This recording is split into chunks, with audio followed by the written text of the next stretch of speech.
ይህን ዘፈን በርካቶች ሲሰሙ የጦርነት ነጋሪት እየተጎሰመ እንደሆነ ልቦናቸው ሹክ እያላቸው ይገኛል። በዛሬው ዕለት ይህ ዘፈን የተዘፈነበት መድረክ ላይ በርካታ ጉዳዮች ተፈጥረው ነበር። ከነዚህ ጉዳዮች በስተጀርባ ያለውን ጉዳይ ለእናንተ የምናቀርብላችሁ ይሆናል። ሰብስክራይብ አርጉን፣ ኮሜንት አርጉ፣ ላይክ በማድረግ ይህን ቪዲዮ ማየት ጀምሩ። በዛሬው ዕለት በመላው የትግራይ ክልል ህወሓት በሚመራው አስተዳደር አማካኝነት እምቢ ለብሔራዊ ውድመት የተሰኙ ጉባኤዎች ሲካሄዱ ነበር። የነዚህ ጉባኤዎች የማጠቃለያ ዝግጅት በዛሬው ዕለት በመቀሌ ከተማ ተከናውኗል። በእነዚህ ጉባኤዎች ላይ ከዚህ ቀደም በተደጋጋሚ እንደዘገብነው የተለያዩ ጦርነት ቀስቃሽ የሆኑ ሐሳቦች ሲሰነዘሩ ተመልክተናል። ጥቂቶቹንም ለእናንተ አቅርበናል። በዛሬው ዕለት በዚህ የማጠቃለያ መድረክ ላይ የተለያዩ ከፍተኛ የመንግስት አመራሮች መገኘታቸው ተዘግቧል። በዚህ መድረክ ላይ የተገኙ እነዚሁ አመራሮች የተለያዩ ንግግሮችን አድርገዋል። ከነዚህም ውስጥ የትግራይ ክልል ኮሙኒኬሽን ጉዳዮች ቢሮ ኃላፊ የሆኑት ዶክተር አብርሃም ሀጎስ ይገኙበታል። ዶክተር አብርሃም ሀጎስ እንደተናገሩት በአሁኑ ወቅት በርካታ አጋዥ የሆኑ ወዳጆች አሉን። ስለዚህ አሁን የምናካሄደው ትግል ለትግራይም ቀርቶ ለምስራቅ አፍሪካም ጭምር ለውጥ የሚፈጥር ሁኔታዎችን የሚፈጥርበት አጋጣሚ ተከስቷል ሲሉ ነው ያመለከቱት። እንደርሳቸው አነጋገር ከሆነ ይህ በንጹሃን ደም የጨቀየ ነው ያሉትን የፌዴራል መንግስት ሁሉም ህዝቦች እንደሚፋለሙት ግልጽ ነው፣ እኛም ደግሞ እንደምናሸንፍ ጥርጥር የለንም ሲሉ ተናግረዋል። እኚህ ኃላፊ እንግዲህ እንደተናገሩት ከሆነ በትግራይ ህዝብ ላይ አሰቃቂ ግፎች ደርሰዋል። ይሁን እንጂ በአሁኑ ወቅት የደረሰብንን ውድመት ተመልክተን ለዳግም ውድመት እጃችን አንሰጥም፣ ታሪካችንና ባህላችንን አጠናክረን በየትም አካባቢ የሚገኘው የትግራይ ህዝብ ተቀናጅቶ የሚደረገውን አጠቃላይ ፍልሚያ ለማሸነፍ የተለያዩ ስራዎችን መስራት አለበት። ከዚህ ቀደምም ታሪክም ሰርቷል፣ አሁንም ታሪኩን ይሰራል ሲሉ ነው የገለጹት። ይሁን እንጂ ይህ ሁሉ አልፎ የፕሪቶሪያ ውል ወይም ደግሞ የፕሪቶሪያው ስምምነት ሊፈረም ችሏል። ይህንን በመተግበር ረገድ የጄኖሳይደር ስርዓት ነው ያሉት የብልጽግና ስርዓት ህዝባችንን በተለያዩ ዘዴዎች ለማጥፋት በጊዜያዊ አስተዳደር ስም ህዝባችንን ሲያሰቃይ ነበር ሲሉ ተናግረዋል። እንግዲህ ስለ ጊዜያዊ አስተዳደሩ ጉዳይ ዶክተር ደብረጽዮን ገብረ ሚካኤል ከክልሉ ምክር ቤት አባላት ጋር በነበራቸው ቆይታ ላይ አንስተው ነበር። ይሄን ከዚህ ቀጥሎ ምናነሳላችሁ ይሆናል፣ ምን ጠቅሰው ይሆናል። እንግዲህ በጊዜያዊ አስተዳደር ስም ሲሸቅጡ የነበሩ አካላት ወደ ጄኖሳይደሩ ጎራ እንዲቀላቀሉ ተደርጓል ሲሉ አመልክተዋል። አሁን ከዚህ ቀደም ተመርጦ የነበረው መንግስታችን ወደ ነበረበት የቦታ ሲመለስ ብዙ የማሻሻያ ተግባራት ተደርገዋል፣ አሁንም ተጠናክረው ይቀጥላሉ ሲሉ ነው የገለጹት። ስለዚህ በአሁኑ ወቅት በርካታ አጋዥ የሆኑ ኃይሎች አሉን ብለዋል፣ ወይም ወዳጆች አሉን ብለዋል። ስለዚህ አሁን የምናካሄደው ትግል የትግራይን ሁኔታዎች ከመቀየር አልፎ የምስራቅ አፍሪካንም አጠቃላይ ቀጠናዊ ሁኔታን በተለያየ ሁኔታ የሚቀያየር ነው ሲሉ ተናግረዋል። ይሄ አነጋገር እንግዲህ በእጅጉ ትንሽ ሁሉን አቀፍ የሆነ አይነት ነው። ምክንያቱም ከዚህ ቀደም ምንም አይነት ወዳጅ አልነበረንም። ከተለያዩ ታጣቂ ኃይሎችም ከኤርትራም ወዳጆች ሳይሆኑ ጠላቶች ናቸው የነበሩን። በአሁኑ ሰዓት ግን የኤርትራ መንግስትም ወዳጃችን ነው። ሌሎች ታጣቂዎችም ደግሞ በሳተላይት መልኩ ቢሆንም ማለትም በፕሮክሲ መልክ ወይም በውክልና መልክ ድጋፍ እየሰጠናቸውም ቢሆንም እንኳ አሁንም ወዳጅነቱ ስላለ አሁን የምናደርገው ጦርነት ቀላል አይደለም የሚል ሐሳብ ነው እያነሱ ያሉት። እንግዲህ በዚህ መድረክ ላይ ሌሎችም ሐሳቦች ተነስተዋል። ከእነዚህም ውስጥ እንግዲህ የአርሚ 22 ዋና አዛዥ የሆኑት ገብረ እግዚአብሔር ገብረ ሰላማ ወይም አፈሮም የተናገሩት ነው። እንግዲህ አፈሮም የተባሉት አዛዥ የተናገሩትም ከዚሁ የተለየ እንዳልሆነ ነው የተመለከትነው። ማለትም የትግራይ ኮሚኒኬሽን ቢሮ ኃላፊ ከተናገሩት ሐሳብ ምናልባት ወታደራዊ አይነት እይታዎችን የጨመረ አይነት ንግግር ነው ያደረጉት። እንግዲህ ገብረ እግዚአብሔር እንደተናገሩት ከሆነ ጠላቶቻችንን አፈር ውስጥ ወይም ደግሞ መሬት ውስጥ አፈር ድሜ ሳናስግጣቸው ወይም ደግሞ ሳንቀብራቸው የምንፈታው ምንም አይነት ትጥቅ የለም፣ ሰራዊታችን ደግሞ በሚያስተማመን ቁመና ላይ ይገኛል ሲሉ ነው የተናገሩት። ሰራዊታችን ሲሉ ያው እንደምታውቁት የትግራይ መከላከያ ሰራዊት ብሎ ራሱን የሚጠራው ኃይል ወይም ቲዲኤፍ ተብሎ የሚጠራው ኃይል ነው። በዚህ ንግግራቸው ላይ አቀበቱን ለመውጣት ጫፉ ላይ ነን ያለ ነው ሲሉ ነው የተናገሩት። ትንሽ አገላለጹ ስነ ጽሁፍ አይነት ነገር ይመስላል። ይሄን አቀበት ደግሞ ለመውጣት ደግሞ የግድ መውጣት አለብን ሲሉ ነው ጨምረው የተናገሩት። ባለፈው ጊዜ የነበረው የጦርነት ሁኔታ ላይ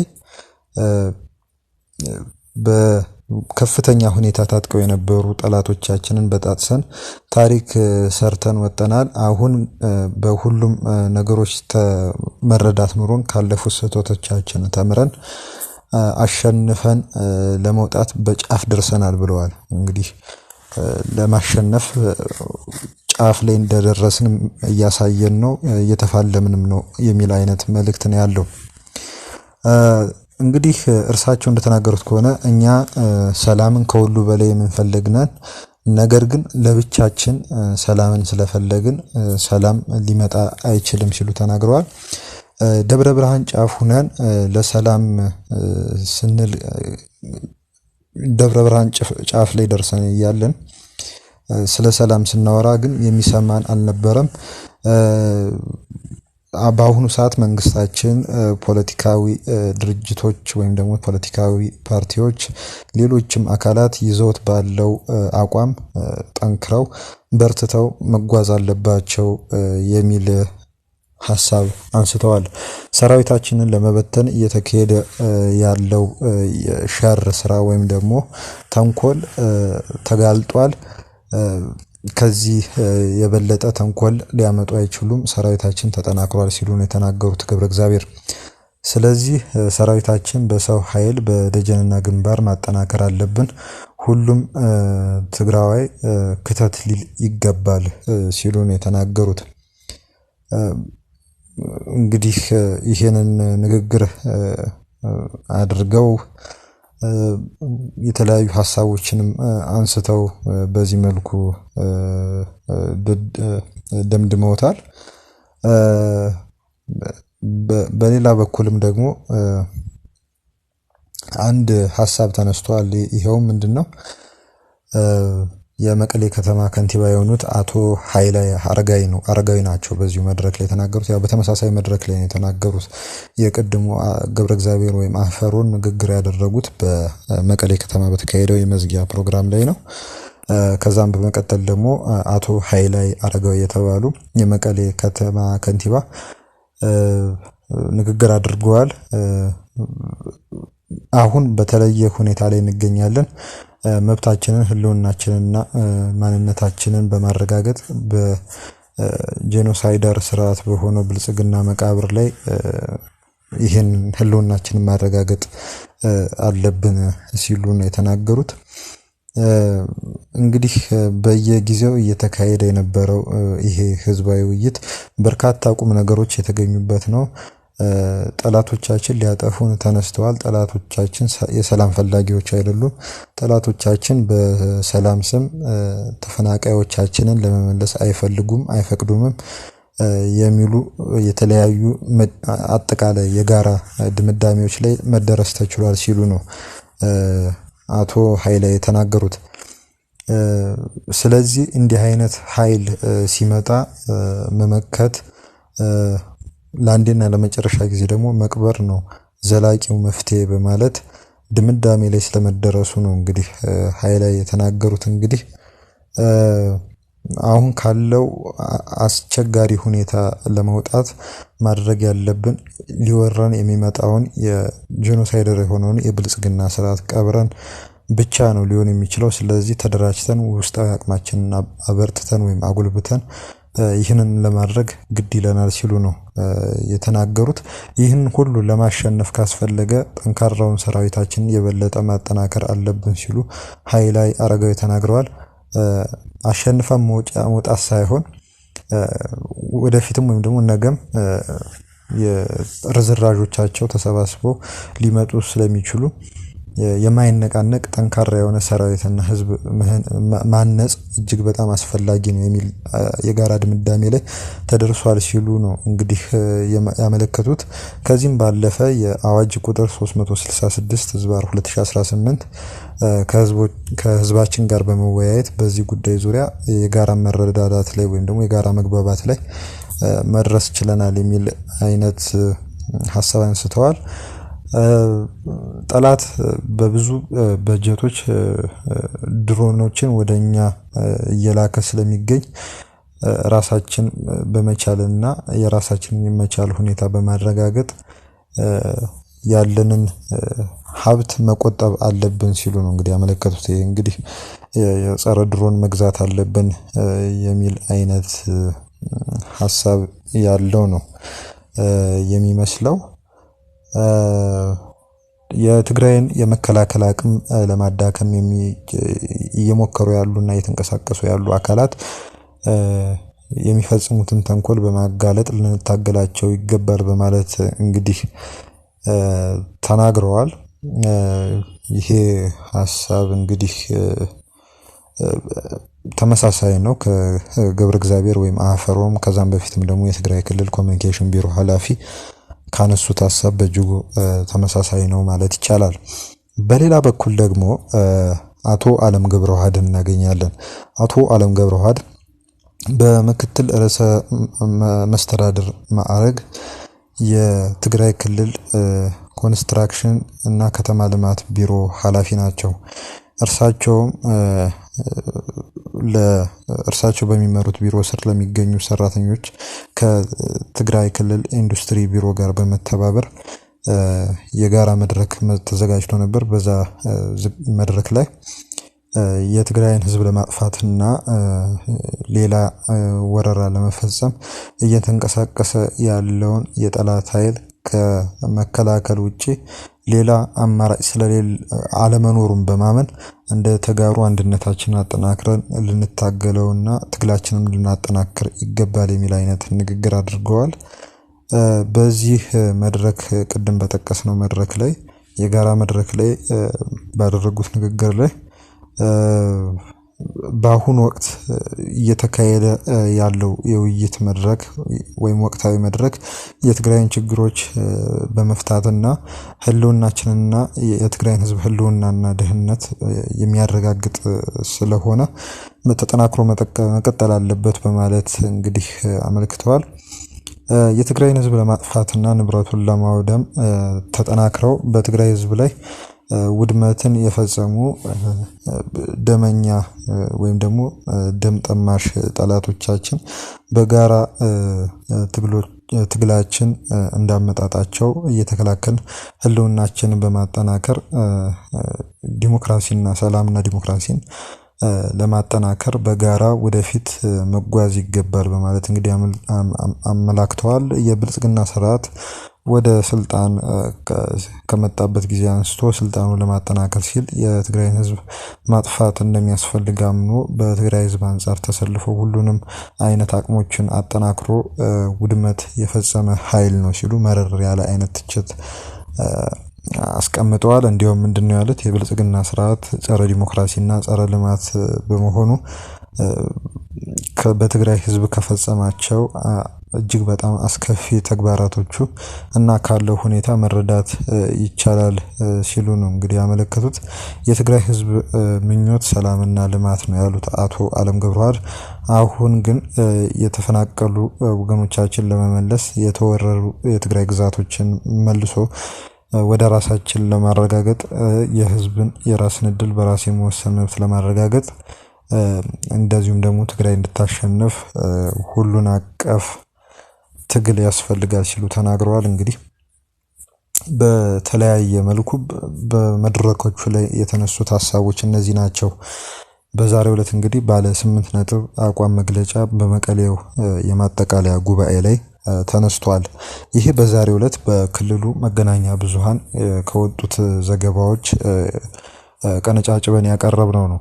ይሄ ሁሉ እየተባለ ማለትም የትግራይ ህዝብ መክተት አለበት፣ መንቀሳቀስ አለበት፣ የሚፈጸምበትን ወረራ መመከት አለበት እየተባለ ባለበት ወቅት ዛሬ ንጋት በመቀሌ በሚገኘው አሉላ አባ ነጋ ዓለም አቀፍ ኤርፖርት ምንድነው የተስተዋለው የሚለውን ደግሞ መመልከት እንችላለን። እዚህ ምስል ላይ እንደምታዩት እንግዲህ ዛሬ ንጋት በአሉላ አባ ነጋ ኤርፖርት ሰዎች ሰልፍ ይዘው ወረፋ ይዘው በረራ ሲጠባበቁ የሚያሳይ ነውና ባለው በዚህ አይነት ንግግሮች ምክንያት የክልሉ ከፍተኛ አመራሮች የሚያደርጉት ንግግር ከሰላማዊ አማራጭ የለም፣ ያለው አማራጭ የጦርነት አማራጭ ነው፣ ሁሉም ሰው ደግሞ የመታገል ግዴታ አለበት የሚል አይነት ንግግሮች እየተደረጉ ባሉበት ሁኔታ ውስጥ ስለሚገኙ ነው። ወጣቶችም እድሜያቸው የገፉትም ሰዎችም ሁሉ በስጋት ከትግራይ ወደ መሀል ሀገር ለመምጣት ወይም ወደ አዲስ አበባ ለመምጣት እንደዚህ ኤርፖርቱን አጨናንቀው የሚታዩትና እንደዚህ አይነት ቅድም የጠቃቀስናቸው በርካታ አይነት ንግግሮች ናቸው እንደዚህ በስፋት ፎቶ ላይ እንደምታዩት እንዲሰባሰብ ያደረገው ይሄን ወጣት ማለት ነው። ከዚሁም ባለፈ ደግሞ ወታደራዊ አፈሳውም የራሱን አይነት አስተዋጽኦ ያደርጋል። በርካታ ወጣቶች ወታደራዊ አፈሳውን በመሸሽ ወደ ተለያዩ አካባቢዎች ማለትም ወደ መሀል ሀገርና ከመሀል ሀገር ውጭ ወዳሉ የተለያዩ አካባቢዎች እየፈለሱ እንደሚገኙ ተመልክተናል። በሌላ በኩል የሌተናንት ጀነራል ፍስሐ ኪዳኑ ምክትል የሆኑት ማለትም በአሁኑ ወቅት ሌተናንት ጀነራል ፍስሐ ኪዳኑ የትግራይ መከላከያ ሰራዊት ተብሎ የሚጠራው ታጣቂ ኃይል ዋና አዛዥ ሆኗል። የእርሳቸው ምክትል ማን እንደሆኑ ታውቋል። የእርሳቸው ምክትል ጠቅላይ አዛዥ የሆኑት ጀነራል ኃይለ ሥላሴ ግርማይ ወይም ወዲም በይታይ ተብለው የሚጠቀሱት ናቸው። እንግዲህ ሁለቱም ናቸው ይሄን ኃይል ይመራሉ ተብለው የተሾሙት ወይም ደግሞ ሹመት የተሰጣቸው። እናም በደቡብ ትግራይ አካባቢም እንደዚሁ አንዳንድ ወታደራዊ እንቅስቃሴዎች እንዳሉ እየሰማን ነው። ወደ ቆቦ አካባቢ መረጃዎች እንደደረሱን ነገ የምናቀርብላችሁ ይሆናል። በዛሬው ዕለት በትግራይ ክልል የነበረው ሁኔታ እንግዲህ ይሄን የሚመስል ነው። በመጨረሻ እንግዲህ ስለ አንድ ፖለቲከኛ አንድ መረጃ እናጋራችሁና እንሰናበታችኋለን። ናትናኤል የዓለም ዘውድ የተባለው ወጣት ፖለቲከኛ ከሀገር መሰደዱ ተናግሯል። በኢትዮጵያ ውስጥ በተለያዩ ጊዜያት በሚደረጉ የፖለቲካ እንቅስቃሴዎችና የተቃውሞ መድረኮች ላይ በግንባር ቀደምትነት ሲሳተፉ ከነበሩት ወጣት ፖለቲከኞች መካከል ናትናኤል የዓለም ዘውድ አንዱ እንደሆነ ይነገራል። ይህ ወጣት ፖለቲከኛ በተለይም ከሰማያዊ ፓርቲ እንዲሁም ደግሞ በኋላ ላይ በባልደራስ ለሁለተኛ ዲሞክራሲ ፓርቲ ውስጥ በነበሩት የድርጅት መዋቅሮች ውስጥ በአመራርነት ደረጃ በመመደብ ንቁ ተሳትፎ ሲያደርግ ነበረ ተብሏል። ሆኖም ግን ያንጸባረቀው የነበረው የፖለቲካ አመለካከትና የሚያደርገው ተሳትፎ ከጸጥታ አካላትና ከባለስልጣናት ጋር ላለመግባባት ዳርጎት እንደነበረ ተገልጿል።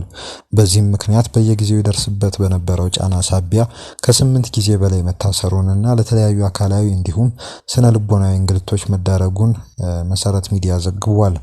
ከዚህ በተጨማሪም ናትናኤል የዓለም ዘውድ በተለያዩ ጊዜያት በተደረጉበት እስራቶች ወቅት በአዋሽ አርባ በሚገኙ የማሰቃያ ስፍራ ጭምር ለረጅም ወራት ታስሮ እንደቆየና እዚያም በነበረበት ጊዜ ከባድ ድብደባና እንግልት ይፈጸምበት እንደነበረ ገልጿል። ከቅርብ ጊዜ ወዲህ ደግሞ በኢትዮጵያ ውስጥ ያለው የደህንነት ሁኔታ እየከፋ በመምጣቱ ምክንያት በጸጥታ ኃይሎች ከፍተኛ ክትትል ሲደረግበት እንደነበርና የመግደል ሙከራ ጭምር እንደተደረገበት ነው የተናገረው። በተለይም ታርጋ የሌላቸው የተለያዩ መኪናዎችን የሚጠቀሙ የጸጥታ አባላት በመኖሪያ ቤቱ አካባቢ ደጋግሞ በመመላለስ ከባድ ዛቻዎችን ይፈጽሙበት እንደነበርና ይህም ለሕይወቱ አደጋ መደቀኑን ገልጿል። በአገሪቱ ውስጥ የሕግ የበላይነትና የዜጎች ደህንነት ዋስትና ማጣት እጅግ አሳሳቢ ደረጃ ላይ በመድረሱ ምክንያት በነጻነት የመንቀሳቀስና የመኖር መብቴ በመገፈፉ ከሀገር ተሰድጃለሁ በማለት ተናግሯል። በሀገር ውስጥ ሕግን መሰረት ያደረገ አሰራርና የአሰራር ስርዓት እንጥፍጣፊው እንኳን በሌለበት ሁኔታ ውስጥ መቆየት ሕይወቱን አደጋ ላይ እንደሚጥለው በመገንዘብ የጸጥታ አካላቱ በከባድ እርምጃ ሳይወስዱበት አስቀድሞ ሀገሩን ጥሎ ለመውጣት መወሰኑን ጨምሮ ተናግሯል። ይህ በወጣቱ ፖለቲከኛ ላይ የደረሰው እንግልትና ስደት በኢትዮጵያ ውስጥ በተቃዋሚ ፖለቲካ ፓርቲ አባላትና ግለሰቦች ላይ የሚደርሰውን የመብት ገፈፋና የደህንነት ስጋት አመላካች ነው ተብሏል። አድማጭ ተመልካቾቻችን ስለከታተላችሁ እናመሰግናለን። ሚኪያስ ሚዲያን ሰብስክራይብ ያድርጉ፣ አስተያየቶቻችሁንም ግለጹ። መልካም ጊዜ ይሁንላችሁ።